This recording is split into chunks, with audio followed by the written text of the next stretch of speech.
reflection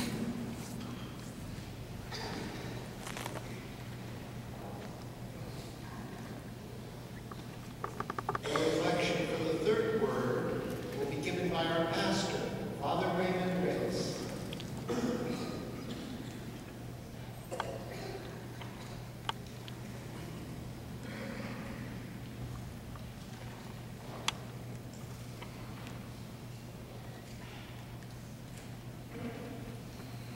Woman, behold your son. Son, behold your mother. The scene, Jesus was hanging on the cross, and underneath the cross stood a woman, Mary, and with her beloved disciple, John. At this point, we can say that the community Jesus tried to establish collapsed. Good Friday witnessed the disintegration of Jesus' community.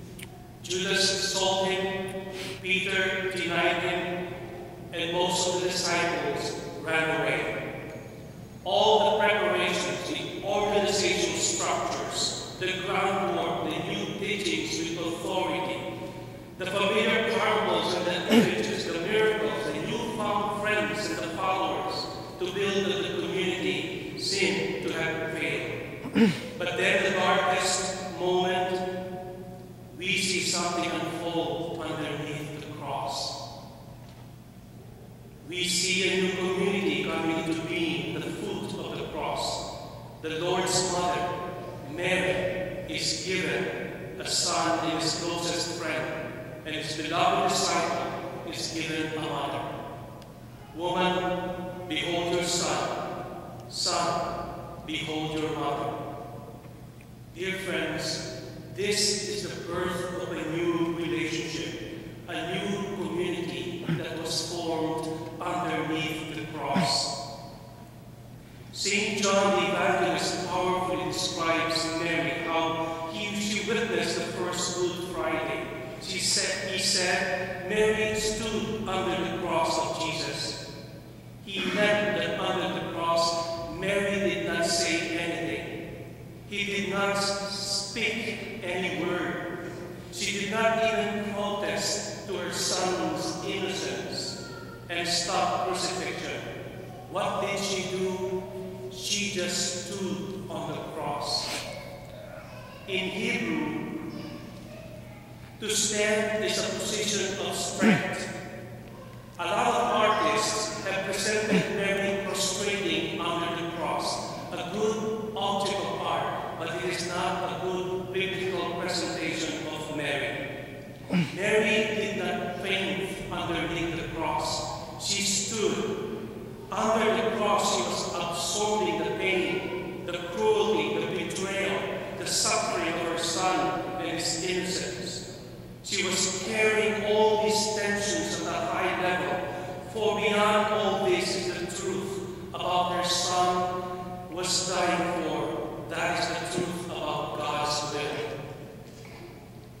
Not long ago, I was invited to help facilitate a weekend retreat for a group of men coming from different faith traditions. There was an evening when all Catholic participants were encouraged to go for individual confessions. One of the men came in the room where I was and immediately sat down and looked at me straight in the eyes. And he started talking angrily at me. He said he didn't come to the room to confess, but to express how disappointed and mad he was for seeing me, a Catholic priest, in the weekend. He said he was a Catholic and deeply regretted it, and for being an altar server in the church, just like his other friends. He expressed his great resentment at how he hated the Catholic Church. In fact, right before my face, he started to curse that priest he knew growing up and all the Catholic priests for that reason. He went on, unleashing words of hatred that I believe he had kept to himself for a long time. I couldn't say a word. I just looked at him gently and let him feel I was listening. But my initial reaction though at that moment was that I was being verbally abused, and I had to do something to stop him. I wanted to get out of the room and get some help, and send him to someone who he could talk to instead. I didn't know this person. I never met him, and before I had nothing to do with this problem. But I stayed there with him. That very moment, I felt a tiny moment of what Mary was experiencing when she stood beneath the cross. I just bowed my head down, and then all of a sudden I began to see in front of me a very wounded man, a victim, abused, a brother, a fellow believer, someone who, like anyone else, is lost, and now who tries to find meaning and guidance from a church he only knew. Without a word, I made him feel I was still listening until I had a chance to say and ask for forgiveness for whatever that priest, my brother priest, had done him. He tossed my hand away and left the room.